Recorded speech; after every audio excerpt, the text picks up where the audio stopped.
Welcome, everyone. I'm going to lead you through an introduction to the standards, draft standards released by EFRAG in November 22. And I will focus more deeply on the content of ESRS 1 general requirements. You can see here in this slide an overview of what has been released by EFRAG in November 22. Two standards, so-called cross-cutting, to be applied by all the companies in all the sectors and irrespective of specific topics to be covered. So it's umbrella standards. And then a series of topical standards, which include 5 standards on environmental topics: climate change, pollution, water and marine resources, biodiversity and ecosystem, circular economy, and 4 standards on social topics: on workforce, workers in the value chain, consumers and end users, affected communities. And the last one is a standard on governance, G1, business conduct. Also, this packet of topical standards are to be applied by all the undertakings across all the sectors of operations. Next to the package I just described, EFRAG released also a number of documents which you may find helpful in navigating and getting familiar with the content of the standards themselves. There is a cover letter which illustrates the key considerations and the process. There is a due process notes which illustrates how the EFRAG Sustainability Reporting Board in its decision-making process has taken due consideration of the comments received in the public consultation. There is an explanatory note which explains how EFRAG has taken into account the initiatives and the legislative and the legislation listed in Article 29B of the CSRD. And there is a document of cost-benefit analysis included in this package of documents. Important also to note that the package is accompanied by 6 appendices, which will not be included as a delegated act, so they are not authoritative. Only the 12 standards will have an authoritative status. And important to note, among these appendices, Appendix 5, the mapping, or I would say more reconciliation between IFRS standards and ESRS equivalent provisions. So I thought it would be interesting for you to know that there is also all these explanatory material to consider. How the Sustainability Reporting Board has addressed the outcome of the consultation, and what are the key changes from the package of exposure draft issued by EFRAG for consultation in April 22. First of all, you will notice a significant streamlining of data points. The number of disclosure requirements has been reduced from 136 to 82. And the number of data points is almost reduced by a half. The text has already also been adjusted to reflect the final text of the CSRD, in particular for the transitional provisions, for the provisions to limit the information that large undertakings may require to their counterparties in the value chain that are SMEs, and focusing the governance factors on governance over sustainability matters. And this change actually triggered the elimination of an entire standard, which was originally included in the exposure draft package. Also, the materiality approach has been changed. The rebuttable presumption mechanism has been replaced by a materiality approach, which is then combined with a list of always mandatory items, and I will explain it better in one of the next slides. There are a number of data points which are always to be reported irrespective of materiality. These include ESRS 2, the data points stemming from EU regulation. There is a separate appendix in ESRS 1 detailing them. And then only for undertakings with more than 250 employees, there are 9 disclosure requirements in own workforce that are always to be reported. In addition, the wording on the value chain has been significantly streamlined and refocused to emphasize that what matters is really material information, and material information to cover material impacts, risks, and opportunities. So there is no general requirement on value chain. I will explain you better in one of the next slides. Also, important changes have been made to the drafts to reflect a higher level of alignment with the IFRS standards and the GRI standards. In addition, to facilitate the first-time application, transitional provisions have been included not only for the value chain to include, which is very important, by the way, and it's reflecting the similar content in the CSRD, but also on a number of detailed requirements in the various topical standards that have been phased in from 1 to 2 years. This is the decision tree that the board has used to document its decision-making on which items to include in the final drafts. So starting from the list of matters in the CSRD, and this is already a first filter because a number of matters that were not explicitly covered by the CSRD have been eliminated by the texts.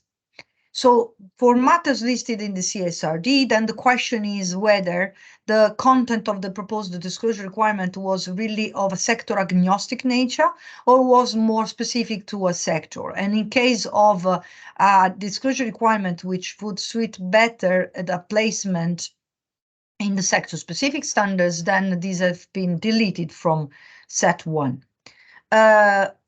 Second question is the usefulness of the disclosure requirement.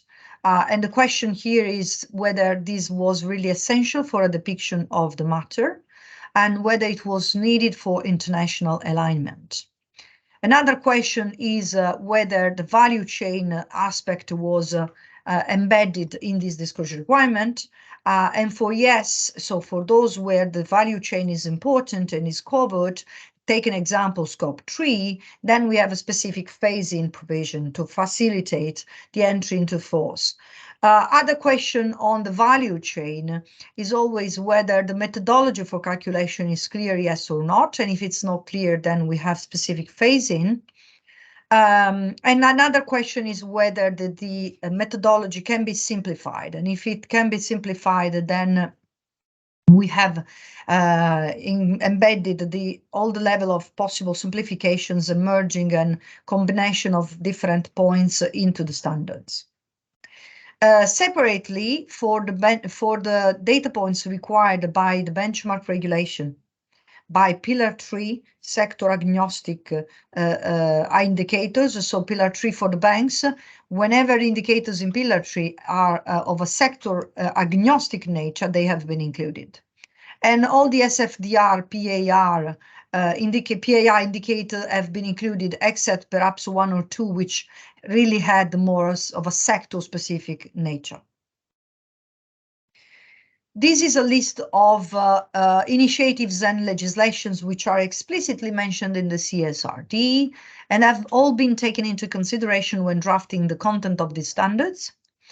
You have an explanatory note in our website helping you to understand which content have been included to address each of these initiatives and legislations. Let's move now on ESRS 1 general requirements. This is an overview of the content of this very important standard.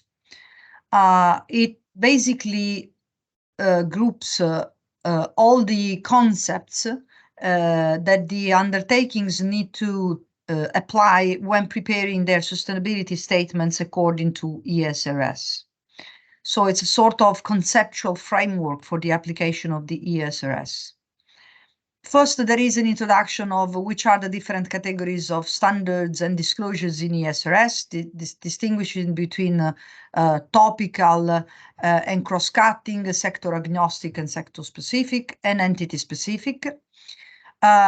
Illustrating the qualitative characteristics of the quality that the information needs to fulfill in order to be compliant with the ESRS.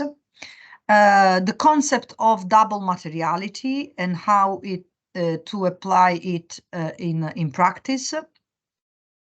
The concept of sustainability due diligence and how the contents of the due diligence have been embedded in the standards. The principle underpinning the coverage of the value chain information, the use of standardized time horizon in the preparation of the information, requirements on how to prepare and present the sustainability statements, the principles on the structure of the sustainability statements, the principles on linkages with other parts of the corporate reporting, for example, including the incorporation by reference and when this is allowed, and the concept of connected information. It also includes the exhaustive list of all the transitional provisions that are applicable to all the other topical standards. ESRS 1 is accompanied by a number of appendices. Appendix A to E are mandatory in their nature, so have to be applied and have the same authority of the standard. And these include the defined terms, the application requirements, the qualitative characteristics of the information, the list of the phased-in disclosure requirements, and the structure of ESRS sustainability statements. ESRS 1 is also accompanied by non-authoritative illustrative appendices, in particular the flow chart for determining the disclosures to be included in the sustainability statements, an example of a structure of a sustainability statement, and an example of incorporation by reference from other parts of the management report. So let's move now to an illustration of the approach to materiality and double materiality. What is the content of a sustainability statement? What a company has to include in it? So you see in the left part of the screen a list of items that are to be reported always by all the undertakings, irrespective of the outcome of the materiality assessment. And this includes ESRS 2 general disclosures, a list of data points that are stemming from other EU legislation, such as the SFDR, the EU benchmark, the pillar, the climate law. And in this case, the approach is to include them in the standards as mandatory always in order to implement the structure of data that is the data infrastructure that is needed for the participants to the financial market to fulfill their own reporting obligation. Then we have climate that is deemed to be material for all undertakings. And finally, we have 9 disclosure requirements of own workforce, which for undertakings with more than 250 employees needs to be reported irrespective of materiality. And these are very important because they allow really to understand the characteristics of the employees and workforce as an introduction to an understanding of the impacts, risks, and opportunities for the undertakings. All the rest in the standards is subject to materiality assessment. This means that the undertakings conduct their materiality assessment, and this is supported by a list of sustainability matters, which is provided in paragraph application requirement 12 of ESRS 1. And once they conclude that a topic is material, then they ask themselves which information they need to cover from the content of the ESRS on that specific topic. So if the topic is material, the undertaking shall refer to the content of the respective standard and report all the data points related to policies, actions, and targets. If the topic is not material, the only thing that the company needs to do is to include a brief explanation of how it concluded that the topic is not material. There is a different treatment for the metrics. So when a topic is material, the undertaking cannot omit, as I said, the data points from policies, actions, and targets, but can omit a disclosure requirement or a data point that relates to metric when this is considered not material for the undertaking. An important specification for policies, targets, and actions, though, despite them being material, despite the fact that they have to be reported for all material topics and they cannot be omitted, not even a data point. It's important to note that if an undertaking doesn't have a policy, an action, or a target for a material topic, there is no specific obligation, of course, to implement such policies, actions, and targets. The company simply has to explain that they do not have policies, actions, or target in place.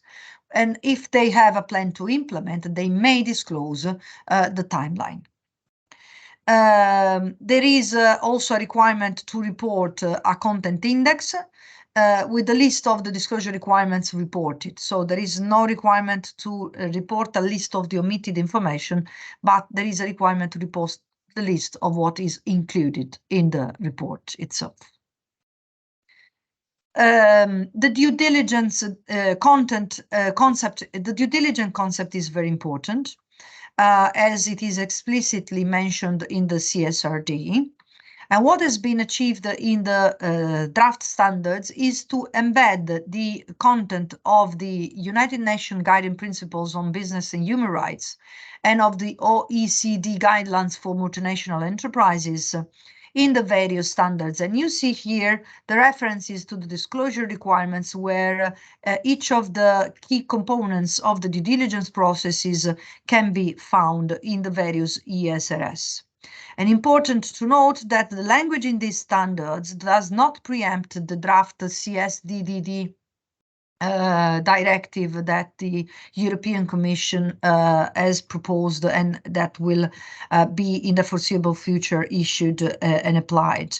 As we have referred to directly the source of the concept of sustainability due diligence, which are these two documents of the UNGP and OECD. Let's now move to another important component of ESRS 2, which is value chain. One of the provisions that has attracted many comments in the public consultation and is often indicated as one of the areas that is causing concerns from an operation complexity and costs point of view. What we have done in the finalization of the draft standard here is to clarify that the standards are not asking to require data on the counterparties of the value chain on each and every data point. That's not the spirit.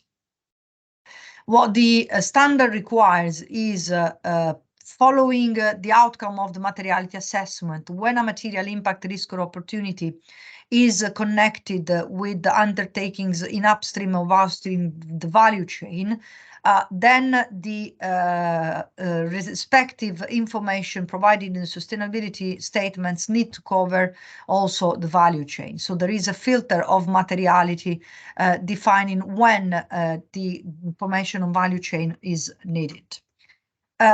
So the undertakings will reflect what is coming out basically from their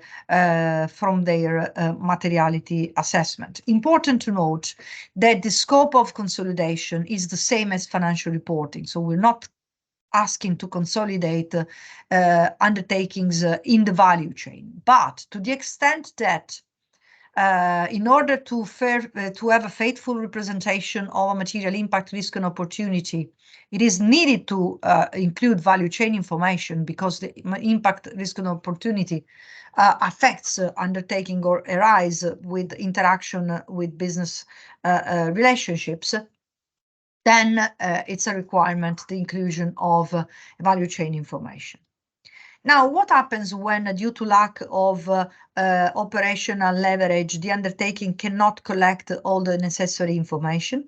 There is a provision whereas the undertaking, if after making reasonable effort to collect the data cannot be collected, then the information is provided through the use of an estimate that leverages on indirect sources such as sector average data, sample analysis, or other proxies. And in this case, then a specific disclosure is required on which data are estimated as opposed to prepared after collection of value chain information, and what is the level of accuracy that comes out from these estimates. Important to note that for actions, policies, actions, and targets, the undertakings shall report value chain information only if those policies, actions, and targets actually cover value chain entities. We're not imposing a modification of the policies, actions, and targets in this case, of course. For the metrics, in many cases, and in particular for environmental matters, there are reliable proxies available. So we don't expect undertakings to collect specific data from each and every individual counterpart in the value chain to prepare their sustainability statements. And that's the example also of the Scope 3 emissions, where there are proxies available and it's possible to elaborate an estimate. And as a matter of fact, most of the metrics in the sector agnostic standards are limited to own operation and do not extend to value chain. The data points on SFDR Pillar 3 and benchmark, which are listed on a separate appendix, as I said before, in this case, the guidance on the calculation is not provided in these standards, but is provided by the relevant implementation technical standard issued by the relevant authority. So there are no specific indications in the ESRS on how to proceed in respect to the value chain for this information. Finally, on value chain, an important transitional provision. As we acknowledge that this is an area where undertakings need to do something more to be ready. So basically, we allow for, in the first 3 years of application of ESRS, if the undertaking cannot collect all the information, then it shall explain the efforts made to obtain the value chain information and the reason why it couldn't be obtained, and the plans to obtain this in the future. Nevertheless, the undertakings are expected to use in-house available information, so information that they have in-house or information that is publicly available, to comply with the different requirements. This provision, at least the first part of it, is equivalent to the content of the CSRD. Then we have another important provision for the first 3 years of reporting. If some information on the value chain is not available, then the metric can be prepared without including information on the value chain. This is, however, not valid for the EU data points stemming from the EU regulation, which are listed in a specific appendix of ESRS 2. And then, if the value chain is not available, for policies, actions, and targets, the information is limited to in-house information. Let's now move to another important topic, which is the IFRS interoperability and the level of alignment with IFRS exposure draft S1 and S2. The EFRAG Sustainability Reporting Board has intended to cover with the disclosures in ESRS, all the individual data points and all the general principles in these two standards. Of course, in the versions that was available when the standards have been delivered to the Commission, so still on the basis of the exposure drafts, not having access to the final content. But nevertheless, we have anticipated a lot of content on the basis of the tentative decisions, such as on the elimination of the reference to the enterprise value, which is an important element that we also have taken into consideration. The financial materiality content of IFRS S1, so the principle of financial materiality and the scope, is included in the materiality assessment of ESRS 2. So we expect that a company that is able to comply with ESRS will, in general terms and in theory, be also able to be compliant with IFRS. This is the firm intention of the board.